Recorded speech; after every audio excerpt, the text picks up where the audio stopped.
What's up, guys? Welcome to Bleav in Rams, part of the Bleav Network. Erin Coscarelli back with you. Be sure to do all the things. Subscribe, comment, rate, follow this podcast. You can catch us on Bleav TV and follow us on all the socials. We always get an amazing guest. I don't know how. I am so lucky. People just want to talk about the Rams. There's a lot going on in Los Angeles, and somebody near and dear to my heart, fellow Paisan, worked with him at NFL Network, Coach Steve Mariucci.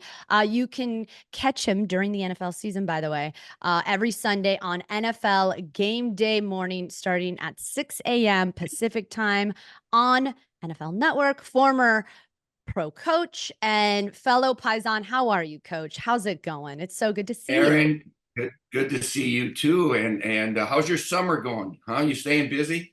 Staying busy, it's Yeah. it's crazy. Football season's already upon us. I don't know where the summer Yes. went. You blinked and now, here we are entering my favorite part actually. I love fall. I love football season. I'm just excited it's already here. I'm going to miss a little bit of the summer, but here we are. How was your summer? What'd you do this off season? Anything fun? Oh, yeah. I'm a grandpa, right? Like Mhm. six and almost seven times over. But so we spend a lot of time visiting grandkids all over this country, which is awesome. And also, we are building a new ranch home in Whitefish, Montana. And we just love it up there, Erin. We Mm. go up there. I'm going next Tuesday. House is almost done, and there's like 150 elk running around the property, and there's Mm. bears running around, and it's like Jurassic Park. And we just love being up there, getting away from the hustle and bustle of the state and the city, and so we've been doing that quite a bit. Every month we go up there and watch the build. So it's Mm. been a busy summer. Uh, Yeah. I don't go on the air until the first week of the season, which I can't wait for. And just like you said, so here we go. A couple more weeks. We're starting preseason games tonight, right? Well, Yeah. other than the Hall of Fame. So Yeah. let's get going with this season. I can't wait. Yeah, yeah, I can't wait either. And thank you for jumping on because here's the thing. You do every Sunday during football season. Why you're so insightful is you were a former pro coach. You look at it from the coach's perspective. You are a player's coach. You have all these relationships, these great relationships. I've seen it in person at various Super Bowls from the players to the coaches. They really they love you, Mooch. And I want to get to that sort of coaching perspective. But first, can you take us inside the minds or the mindset of what people are feeling right now, right? It's we're about to jump into roster cuts. Rosters are getting set, people are getting looks. Like how are coaches and players feeling right now as we sort of are Yeah. a couple weeks away Yeah. from the regular season? Yeah. Aaron, there's four parts to a football season, a football calendar year. There's the off season. Okay. Well, we're lifting weights and we're running and we're taking surgeries and we're healing up and we're getting our minds right and bodies right, that kind of thing. So that's a certain tension level, right? And then we jump into the preseason, which we're in really right now. And that jumps it up a little bit because it's competing for spots, Mhm. trying to extend your career, proving that you belong, all of those things. And for the veterans, just getting ready and fine tune things because right around the corner, it jumps up to the regular season. That's Mm. phase number three, right? Off season, preseason, regular season. And then, of course, in January, we go to the postseason, which is on a different level altogether. But right now, we're in this preseason level where coaches are evaluating. Well, that's number one. Evaluate because you're going to have a lot of guys in training camp. You only can keep 53 plus a practice squad. So you got to pick the right guys. Okay. And then the other part of it is develop your guys and get them ready. Fine tune this machine that you got going on. Get them ready to win in early September. And then it's a very important time of year, this training camp. I know fans, they don't want to see preseason games quite as much as they want to see September games, right? I Mhm. get that. And Sean McVay's one that he didn't even play his starters, right? In the in No. the uh in the preseason. Why? Well, you want to try to keep your guys healthy. And then there's a couple different philosophies on that. Some guys want to play and they want to play their guys and just to get some some reps under their belt to say, hey, I'm ready. I'm perfectly fine-tuned and detailed up with my receivers, that kind of thing. So it's an important time of year. I'm telling you, coaches, keep your fingers crossed every time you go on the practice field in the preseason, because you just worry about getting guys hurt. Let's face it. All right. That's why the collective bargaining agreement has limited number of practices and pads in the preseason and in the regular season, the whole thing, just to keep guys healthy. And it's such a violent contact sport that we're going to have some injuries all along. But that's where we are right now. Coaches are trying to decide who to keep, who to start, how to develop these guys, how to get them ready and keep them fresh, all those kinds of things at once. Well, it's almost like Sean McVay's worst nightmare right now, because in terms of the injury bug, they've certainly been bit this 2 weeks of training camp. They have had, several injuries, Puka being one of them, although he is being told, we're being told he's week to week and should be ready for the season opener. But when you look at the situation or the state of the Rams, and you hear about Darian Kendrick or Puka or Rob Havenstein or Jonah Jackson, how is he feeling at the moment? Is he stressed out? Because this is exactly why he does not play his starters during the preseason. He doesn't want this stuff to happen to his team. I know it just does. And Erin, I've been on the player safety advisory panel for the league for 16 years. And so we study injury trends and how to try to reduce injuries, whether it's concussions or lower body injuries or whatever. And we've learned that the first 2 and 3 weeks of training camp is exponentially more injuries than during the season. Interesting. We don't have as many 2-a-days as we used to. When I was coaching, there was a lot of teams. Michael Irvin went 2-a-days for like 12 days straight with the Cowboys in pads. I mean, that's what they used to do. We at the 49ers didn't do that. We would have 2 and then 1. We would mix it up, try to keep them fresh. And now there's even fewer practices. But you try to just hope to God that you don't have a significant. With Puka, he's week to week. You'd rather have him called day to day. Okay. Week to week is a little more serious, right? And then you're talking about the offensive line getting banged up. That's tough too, because they'll sit in meetings and they'll understand, protections and all that. But you got to get on the grass and be able to double team and get up to a linebacker or pass off games in the pass protection or hear the audibles from a quarterback and change to a different protection. All of those things really are better suited to be done live and in color. Okay. And so what teams are doing now, they're practicing because there's fewer preseason games. I mean, a long time ago, there used to be 6 preseason games, and now there's not. But now what are teams doing? They're practicing against other teams, right? And didn't Puka get hurt against the Chargers? Yes. So when you have 2 different teams, it's a good change up for practice, and it's good competition, and you get to see how you stack up against other guys. But there's a risk involved. There really is, because I remember when I was coaching the Niners, we had a joint practices with the Chargers, okay, and it was up at UOP. We had our training camp at the University of Pacific, and it was when the Chargers. You were probably too young to remember all this, but Chargers had Junior Seau, they had Rodney Harrison at safety. And I'm just hoping and praying that these guys don't smack Jerry Rice coming over the middle or Terrell Owens, or you know what I mean? And so it's something that it's good to practice against these teams, but I'm not kidding. There's a little bit of meh. And I remember we ended up doing a 9-on-7 in the state. We had 30,000 people watching this practice game in the stadium at UOP. And all of a sudden, we got 7-on-7 going there. We have 9-on-7 going there. All of a sudden, big fight breaks out over here, and I go running down there, and it's our offensive line against their defensive line, and we're fighting, and they're fighting. And this is before the scrimmage started, and it's like, okay, they told me Kevin Gogan and Derek D said, "Coach, we planned that. We've been planning that all summer." And it's going, you guys are driving me to quit drinking. And so So these practices are great, but there's a risk involved, right? You saw a bunch of fines handed out already in the NFL for guys fighting against each other. Come on. Yeah. But what's interesting is you said more injuries tend to happen in training camp than the regular season. Is there a reason Yeah, for that? Is yeah, it because these of guys are course. sort of like, good? Yeah, so there are more practices, right? You got a day and a half, and you got this and that. Keep in mind, they're also the first day of training camp, you should have your freshest, most healthy team of the season, right? Okay.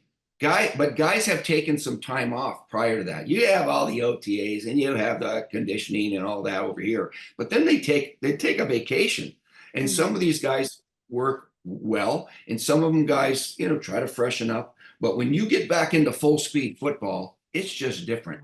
It's just different. We've reduced concussions. We got all those padded helmets on and everything, and we're wearing those more often now. And those have proven to reduce concussions when they're being used. Okay. You've seen them.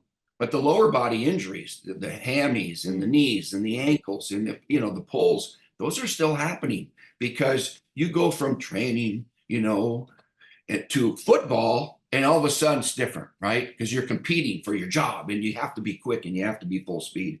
And we're just getting a lot of it, and happens every year. It's just a matter of who has fewer. Yeah, it's a bummer. I mean, the good news is it doesn't seem to be too serious, but last year they had that situation, that injury with Cooper. So, Rams fans were very excited to be able to have both of these wideouts together playing at full strength. So fingers crossed, a quick recovery for Puka. And maybe they are just being very, very cautious with him. What a year he had last year. I I mean, who know. saw that I coming? know, but well, I mean, sure, You, you sure. know, Yeah. Aaron, Les Snead, who you know very well, his staff does a great job, man, evaluating these kids. You know, fifth round, Puka Nakua from BYU. I mean, who thought he was going to have that kind of a season last year? And I don't want to say steal the show, but because Cooper Kupp is terrific. And even Kyron Williams, another fifth rounder, gold homer. I mean, these young kids are terrific, and that's good scouting when you grab these starters that are not just filling a role. These guys are excelling and playing terrific football for them. That's a credit to that scouting department. Yeah, I love that you mentioned that because that's a good question, right? They're so good when it comes to the draft and being able to, like you said, what makes them so good at evaluating talent? Because they've been doing it together for a really long time. They dig real deep, and they're doing I'm not going to divulge any secrets, okay? But they're doing some things that nobody else is doing in the evaluation process of young players, and especially the later round kind of guys, where they can try to make an educated decision on, is he going to cut it mentally? Does he have enough spine? Does he have enough work ethic? Does he have some of those intangibles that are going to really, really show when he has a chance to do this? Maybe because he hasn't had either the stats or the measurables or the notoriety in college, or maybe wasn't a five-star kid out of high school, whatever that is. But they dig deep, and their late round kids are really good. How do you figure that out? Because that's such a great question, or a great thing to think about. The intangibles. You can't really measure mental fortitude and resilience and grit and work ethic. How do you measure that? Yeah, it's hard. I mean, the greatest example that I know everybody follows and keeps in the back of their mind is the Tom Brady situation, right? So, I mean, I work with Kurt Warner. He didn't even get invited to the combine, all right? And so he's a Hall of Famer. So there's examples like that. But Tom Brady winning 8 million Super Bowls, and he's over there with his family at the Olympics. You've been watching that? It's so awesome. It's so awesome. But what happened with him, and it's just a general education for evaluating talent. Here's a kid, Tom Brady, played at a big school, Michigan, who played pretty darn well, won the job over Drew Henson, that was supposed to be the guy. And yet he wasn't very good at the combine with his measurables. His measurables were not very good at all. They're pathetic. They were bad. Okay. So people weighted that a lot heavier than digging deeper into the intangibles. Okay. Measurables, intangibles. And so how do you find out what kind of heart a guy has, or what kind of work ethic, or what kind of pride he has, or resiliency, or thick skin, or all of those other things that don't show up on a 40 time? I mean, you try to get some of that. You talk to coaches, but they always have a biased opinion. But you talk to the trainer, you talk to the strength coach, you talk to the secretary, you talk to his high school coach, you talk to, I mean, you just dig, and you dig find deep. out more about what he's like. Who is this guy? Is he a polite guy, or is he an a-hole? I mean, what is this guy? What makes this guy tick? So you have to dig deeper to find measurables. And there's some examples, but you're going by people's opinions most of the time, right? So it's fascinating to try to predict the right where you draft a guy, because he's got average measurables but high intangibles, but he might have a low medical grade. It's not easy to draft. Okay, it's a crapshoot. Let's face it. Yeah. It's a very thorough reference check where you make sure you're doing your due diligence, which is why Les Snead and Sean McVay are such a good team. Yeah, no, I love Sean. Yeah. I loved his grandpa before I knew Sean. Okay, John McVay, the great John McVay. Um, he was a coach in the National Football League, but he was the general manager of the 49ers through Bill Walsh, George Seifert, Mooch. I mean, he was the wind beneath our wings. Okay, he was the voice of reason. He was like, I mean, so good at what he did. I learned so much from him because I'm kind of hyper, and he's kind of awesome. And so Sean was just a kid. Sean was just a kid, if he came and visited, it's like, all right, go back and sit down in the bus back there, kid. All right. So, but great family, love the family. Yeah. And man, I got to know Sean a little bit closer. Every now and then we'll go up to Napa and test out the grapes. And so, you go wine tasting with Sean McVay? Mm-hmm. Okay, so that's amazing. You gotta Veronica let and Bill spill and some spill friends, Matt, spill Mike, what? spill the tea. Spill the tea. Huh? What kind of wine does Sean McVay drink? Does he get does he have a nice fun buzz? Tell me everything. And I know you need to go. Can't So the tell you person about his tell me this buzzing. right. I mean, Sean is fun. He wakes up in the morning and he's fun when he's brushing his teeth. He's so hyper, I mean, the guy is wound up, man. And I respect the heck out of him and his staff too. And they come up, Mike LaFleur and Raheem Morris and all those guys, and Matt LaFleur. Hey, we have a good time up there.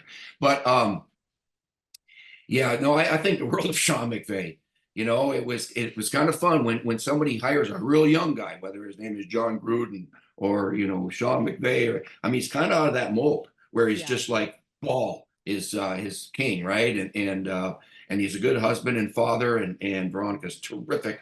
But Sean is a high energy guy. He's a very smart guy. He's a well spoken guy. He's a good communicator. He's a good listener.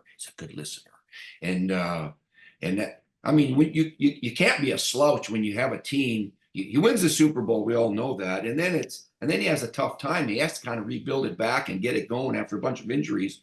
And boy, after what 3-6 start, he ends up going 7-1 down the stretch. That's hard. That's hard to turn that ship around. That's like a big oil tanker trying to make a U-turn. It takes time, and he turned that thing around in the bye week. And so that's not easy to do, to keep the team, keep hope alive, and keep them playing hard and practicing hard. And that was the trick for him. And it was an intangible thing that that team had to respond to, being 3-6, and we're not going to make the playoffs here because the Niners are running away with it. And man, he turned that ship around, and I give him a lot of credit. That is hard to do. Yeah. Yeah. And I love that you said the L word. He is a good listener, because I really think to be an effective leader, you really have to summon your team, and to get the respect from your guys, you have to, equally respect in return. I mean, to get respect, you must give respect. So that's what I hear all the time about him. And it's funny, those stories that you have. I mean, when Sean was first hired, were you nervous for him? Well, he was 31, obviously the youngest at in the NFL. Were you like not surprised at all to see this kind of success for Sean McVay? Well, John Madden was hired when he was like 32 or something too. I not surprised. I was rooting for him, Yeah. Um, some guys better than others. I knew him a little bit, his family more than he, um, but the more I would listen to his press conferences, the more you're around him, the more capable and competent he would show you, right? Mm. And so I was a believer pretty darn quickly. Yeah. I can't let you go without sort of getting, and I know we are here in August. We haven't even played a game, but what are your expectations for the Rams this season? There's a lot of things that are still up in the air, but how do you see them playing out this season? Yeah, I think they're going to be challenging for the playoffs. I do think the 49ers have the best roster in that division. Um, I think there's some momentum from last year, Mhm. finishing very, very strong and really could have won that game against the Lions in the playoffs. So those are all pluses. So now every team, Erin, is every year, it's a new team. It's a new dynamic. It's a new chemistry, the whole thing. And the thing that is going to be largely different than the last few years is the loss of Aaron Donald. Let's face Mm. it. I mean, he's not just a good player; he's a great player. And how do you replace a guy that's good against the run, Mhm. good with pass rush, good leader? Those are three different things. All right. And so what do they do? They draft those Florida State guys. All right. Well, with Jared Verse and Braden Fisk. And so, one's going to be one's going to be there. But how do you replace him in the locker room as a leader? And that's so it's there's they're not asking those rookies to do that. So it's got to be some Mm. veterans. Maybe it's a louder voice from Matthew Stafford or Cooper Kupp or some of the other guys that's the thing. Mm. And not only that, keep in mind Raheem Morris was really good, Mm. and he's going to do a good job at Atlanta. I'm rooting for him too. But that's another dynamic that they have to replace. And so we'll see how that side of Yeah. the ball works. We think that if they're healthy, the offense is going to be dynamic. I think Matthew Stafford and Cooper Kupp are arguably the best receiver quarterback duo in the league. When they're both healthy, Mhm. look out. Um, Now add Puka. And so it's going to be, how can the defense hold up? Mhm. Can they hold up without their defense coordinator and Yeah. their Hall of Fame Mhm. defensive linemen? So Yeah. that'll be the thing. But I think they can be a playoff team. Yeah. Yeah, and you made an excellent point. People think just the on the field production is going to be missed, but what that guy brought to the locker room in terms of his attitude, his leadership, that will be almost equally as missed. Without having number 99 in a Rams jersey this season. So yeah, I mean, big shoes to fill. They did an Mm-hmm. admirable draft. I think a lot of people are excited about those two guys out of Florida Yeah. State, Hey, Blake but Horn, too. The and running Blake back's Corum. going to be good, Aaron. Have you gotten to know him a little bit? Yeah, I mean, I see him at camp, and he's high motor, high energy, seems to be Yeah. very happy and eager to be playing for the Rams. So, yes, I'm excited for that run game, and I am excited to see you on Sundays. I know you've got a jam. But you never did finish telling me, does Sean McVay, like, is he a rosé guy? Is he a like Chardonnay, or is he a big more like heavier bodied red? You're right. I didn't say that. I didn't talk through that for on purpose because you know what? Exactly. I don't, I think Sean is, I think his taste buds are probably pretty diverse. You No, know he's, what? he's, Does he drink? I he's wonder, great. like, I don't see No, him he's, drink we champagne at don't, all. Like, he doesn't strike me as a champagne guy, but then maybe he is. yeah, I me don't know. either. I don't even like drinking champagne at weddings. It's like, put it down here. You want this? I'm not a champagne guy either. So, hey, I got some Merlot grapes growing in my backyard right here. Listen, I've tried your wine. It is impeccable. So I will be It expecting is? another bottle one day soon. But Mooch, Okay. I love you so much. You make the game, you make watching the game, you make talking about the game so darn exciting. I can't wait to watch you on Sundays. Thank you like so much for jumping All on right. Well, you watch break it on down. Sunday. Get your butt up early at 6 o'clock. Okay. On Got game it. day morning, we have a blast. Yep. All Thanks right, for having me on. Coach Talking to Steve you. Mariucci, thank you so much. See you soon. Yep.